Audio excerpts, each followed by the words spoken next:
Silver chimed softly against porcelain as the long dining table glittered beneath tiers of candlelight, and every polished surface reflected a society that prized composure above breath itself. If you like my content, don't forget to subscribe, give this video a thumbs up, and share your thoughts in the comments. The guests spoke in low, careful tones, their laughter measured, their glances sharper than knives wrapped in velvet. At the far end sat Miss Eliza Harrow, hands folded too tightly in her lap, aware that her gown had been fashionable 3 seasons ago and that her presence tonight was owed more to distant obligation than invitation. She felt herself observed, assessed, and quietly dismissed before the soup had cooled in its bowl. Conversation drifted like perfume until Lady Whitcomb leaned across the table with a smile too bright to be kind and asked, in a voice meant for everyone, whether Miss Harrow anticipated a proposal before winter's end. Forks paused politely, ears sharpened invisibly, and Eliza felt the question settle upon her like public dust. She could not admit the truth, that her prospects had thinned to whispers and that her guardian had begun calculating economies aloud. Her throat tightened with the knowledge that pity was the final cruelty reserved for women who lingered unmarried beyond society's patience, polished expectations, and silent. Heat rose to her face with humiliating speed, and before discretion could restrain her tongue, she heard herself say quite clearly that he had already asked for her hand. The words floated above the silverware like a dropped glass that had not yet shattered. Someone laughed lightly, assuming wit, but the laughter died when no smile followed. Eliza wished instantly to recall the sentence, to gather it back into her mouth and swallow it, yet it remained suspended between chandeliers and breath, waiting to be claimed by a name she had not prepared in the startled hush of assembled guests. The Duke sat midway down the table, his expression habitually reserved as winter glass, and until that moment he had seemed only another dignified ornament among the candles. Now his gaze lifted with deliberate slowness, meeting hers without accusation yet without mercy. The room followed the movement as if pulled by invisible thread. He set down his fork with exact care, a small sound that carried farther than conversation, and in a voice touched by something dangerously human, he asked a single, terrible question. The silence pressed against Eliza's ribs while candles seemed to lean closer in witness and anticipation. He did not raise his voice, yet the word traveled the length of the table with the authority of a bell tolling in fog. "Who?" he asked, and the syllable broke slightly, betraying an emotion he had not intended to reveal. Several guests glanced between them with undisguised fascination. Eliza's mind emptied itself of language. She had not imagined this moment continuing beyond the lie. Now it demanded substance, demanded courage she did not possess, and demanded a name that would not destroy her entirely. Her pulse thundered while silver and crystal watched like judges awaiting confession from trembling lips. Whispers began before dessert arrived, subtle as moth wings yet impossible to ignore, and curiosity replaced courtesy along the table. No one rescued her from the expectation hanging in the air. A gentleman coughed to disguise interest. A lady leaned back to observe without appearing to do so. Eliza lowered her gaze to her plate, pretending fascination with sugared fruit while shame burned steadily through her composure. She felt the architecture of her dignity cracking beneath the weight of attention she had foolishly summoned. Around her the conversation resumed with false brightness that sharpened rather than softened the spectacle unfolding. The evening concluded in polite fragments, and Eliza excused herself before the final course could prolong her ordeal. She moved through corridors heavy with portraits and ancestral pride, scarcely seeing the path beneath her slippers. Cold air struck her face as she stepped onto the terrace, where moonlight silvered the stone balustrade and quiet replaced the murmur of judgment. She drew a trembling breath, believing solitude might gather her scattered thoughts into something resembling strength. Behind her distant laughter leaked through open doors like memory she wished erased forever from that humiliating glittering hall of witnesses and whispers tonight alone. Footsteps sounded behind her with unhurried certainty, and she knew without turning who had followed. The Duke stopped a respectful distance away, granting her space yet denying escape by his presence alone. Moonlight touched his features, softening severity without diminishing authority. Eliza kept her eyes fixed on the garden below, unwilling to face the man whose single question had undone her composure before an audience she could never forget. The night air carried faint music and the scent of roses climbing the stone walls around them like patient witnesses to discomfort and unspoken reckoning waiting quietly between breaths now suspended. He did not offer comfort or apology, and she was grateful for the absence of either. Politeness would have shattered her more completely than accusation. Instead, he regarded the dark garden as though considering a problem of land and boundary rather than emotion. The restraint in his posture told her he expected honesty, not tears. She understood suddenly that this conversation would decide how the lie lived beyond tonight. Her fingers tightened around the cold stone rail while distant laughter faded into memory, leaving only the sound of their breathing, measured, careful, deliberate, before inevitable words emerged between them quietly. He spoke at last, his tone quieter than before yet carrying the same unyielding clarity that had silenced the table. She turned toward him because the question required her eyes as well as her courage. There was no anger in his expression, only intent curiosity edged with something she could not yet name. The night seemed to lean closer, waiting with her. "Why did you choose me for your lie?" Silence gathered between them like mist over water while her answer trembled unformed behind parted lips and startled breath, refusing immediate confession despite pounding heart and rising dread within her. Morning arrived with a brightness that felt undeserved, pouring through thin curtains as though the world had decided nothing of consequence had occurred. Eliza lay awake long before the household stirred, replaying the terrace conversation until each pause seemed louder than speech. The Duke's question had followed her into restless sleep, echoing with uncomfortable patience. She understood now that her lie had not ended at the dinner table, it had only begun to breathe beyond it. Outside, carriage wheels rattled distantly, and the ordinary sounds of town life mocked the extraordinary dread tightening quietly around her thoughts this new morning. Before breakfast concluded, the first caller arrived with smiling curiosity disguised as concern, inquiring after Eliza's health with exaggerated warmth.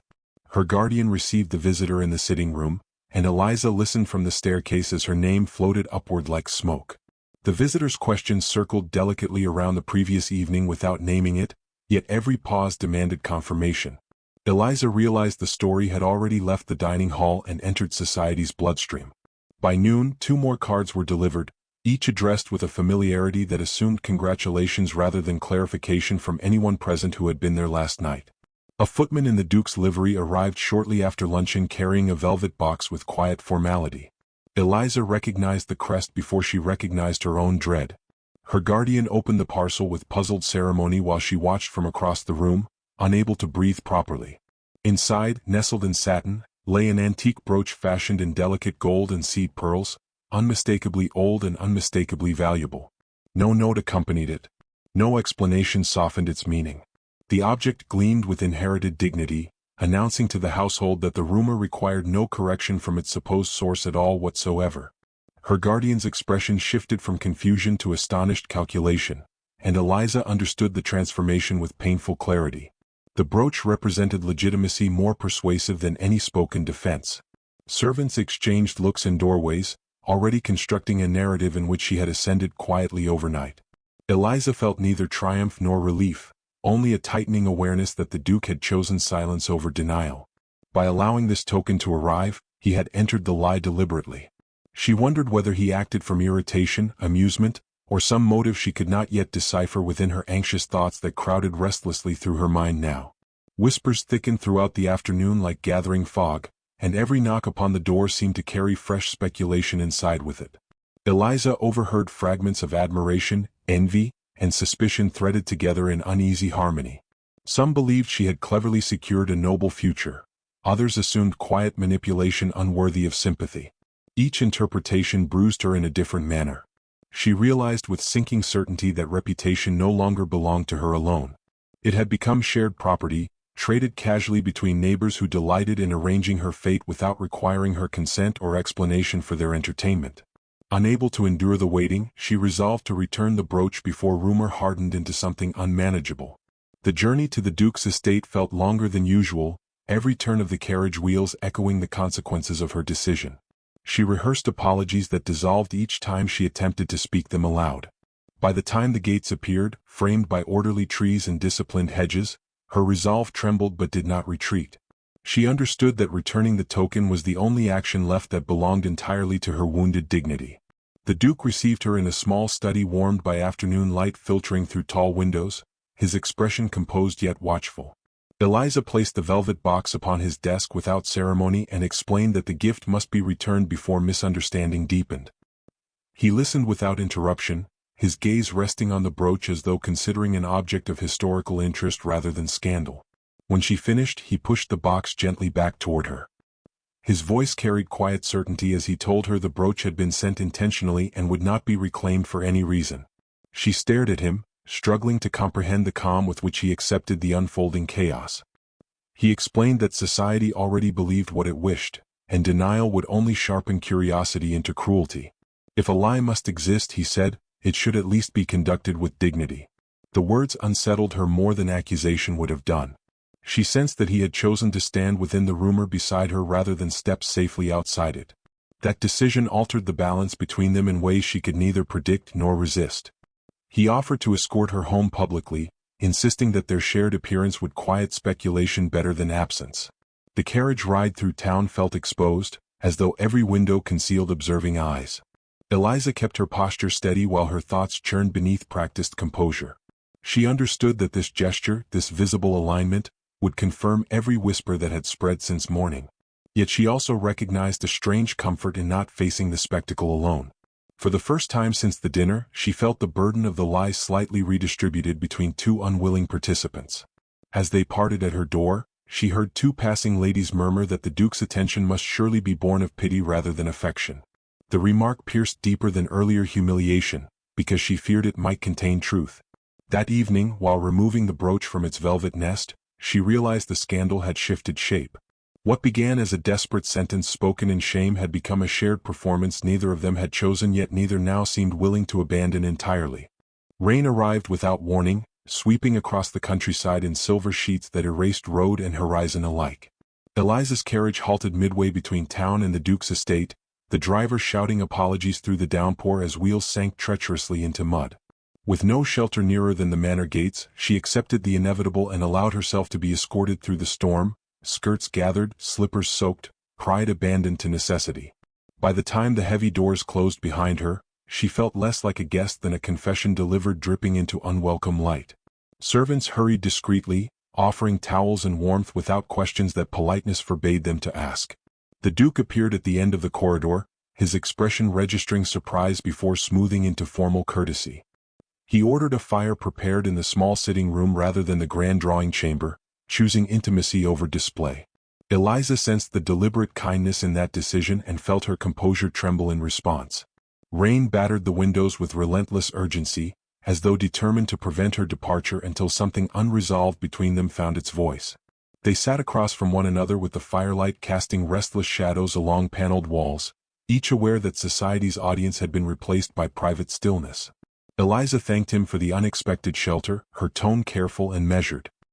He replied with equal restraint, yet the quiet room magnified every inflection into significance. The crackling hearth filled pauses that might otherwise have required confession. She realized there would be no polite escape from conversation tonight.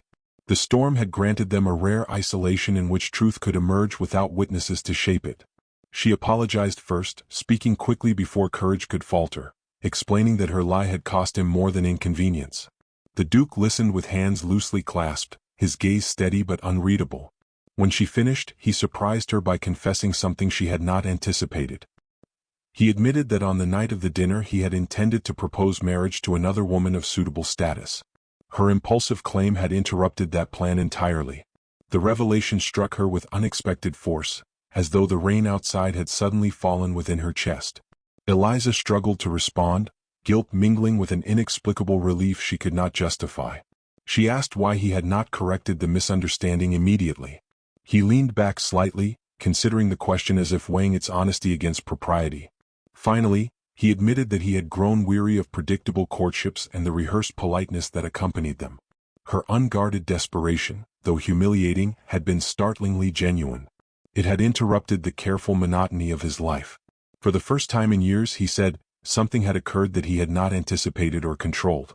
The confession unsettled her more deeply than rebuke would have done. She realized that her weakness had become, in his eyes, a form of strange courage. Encouraged by the absence of judgment, she revealed the circumstances that had driven her to such recklessness.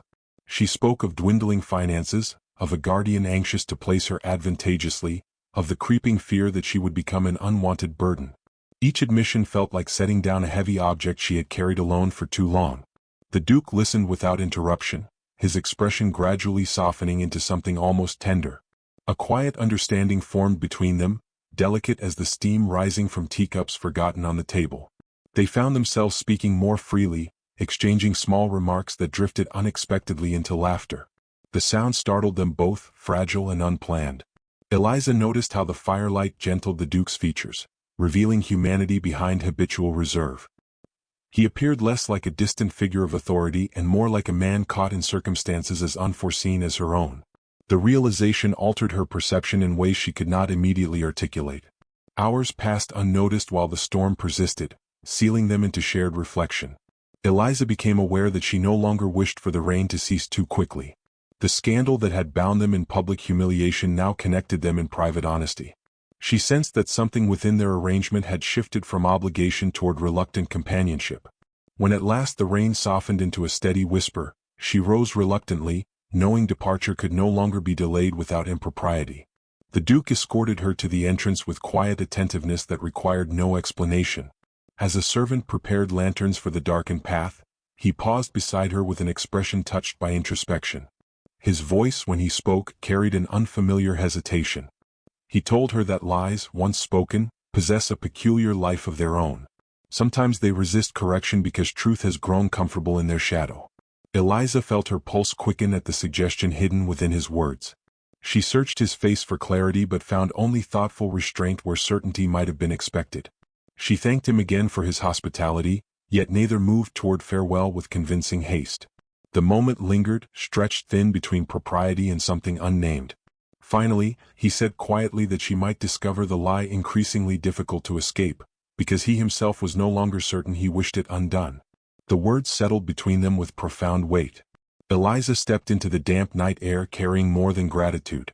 She carried the unsettling awareness that their false engagement had begun to resemble a possibility neither of them had intended to consider. Music spilled from the ballroom in graceful waves, filling the Duke's estate with brightness that seemed determined to deny recent unease. Crystal chandeliers trembled with light while gowns swept across polished floors like drifting petals. Eliza stood near the entrance, aware that every arrival measured her presence against rumor. Invitations had insisted upon her attendance, leaving no dignified excuse for absence. Whispers trailed her progress as she crossed the room, polite smiles parting like curtains before scrutiny. She felt less like a guest than an exhibit arranged for careful observation. The Duke greeted her with formal courtesy, offering his arm without visible hesitation. His composure provided temporary shelter from the room's curiosity. Midway through the evening, a stir near the doorway altered the atmosphere perceptibly. Guests shifted aside as a woman entered with confident elegance sharpened by indignation. She was beautifully dressed, unmistakably accustomed to admiration, and undeniably displeased. Eliza recognized her immediately as the lady the Duke had once intended to court. The woman approached them without requesting introduction, her gaze fixed accusingly upon Eliza. Conversation dimmed around them as though air itself had thinned. In a voice controlled but trembling, she accused Eliza of calculated deception and ambition. Eliza felt heat flood her face while the crowd leaned closer in fascinated silence. Before she could defend herself, the Duke stepped slightly forward, placing himself beside her rather than apart. That single movement altered the balance of the room. He did not address the accuser immediately, but turned instead to Eliza with deliberate calm. His hand extended toward her in silent invitation. "May I have this dance?" he asked quietly. The orchestra, uncertain but obedient, resumed its melody as they moved onto the floor. All eyes followed their steps, measuring meaning in every turn. Eliza felt the Duke's steady hand at her waist, anchoring her trembling composure. They danced with restrained grace, their silence louder than music. She sensed words gathering behind his composed expression. He whispered, "You have endured enough shame for a lie, allow me to replace it with something truthful." Her breath faltered as she misunderstood the intention behind his gentleness. She believed he meant to rescue her from disgrace through obligation rather than affection. When the dance concluded, applause scattered awkwardly through the room. In a quiet alcove beyond the ballroom doors, she confronted him with unexpected firmness. She thanked him for his protection but refused any marriage born from pity. Her voice shook yet did not waver in meaning. The Duke listened without interruption, his expression unreadable in the dim corridor light. When she finished, he inclined his head slightly, accepting her decision without visible protest. That restraint wounded her more than argument would have done.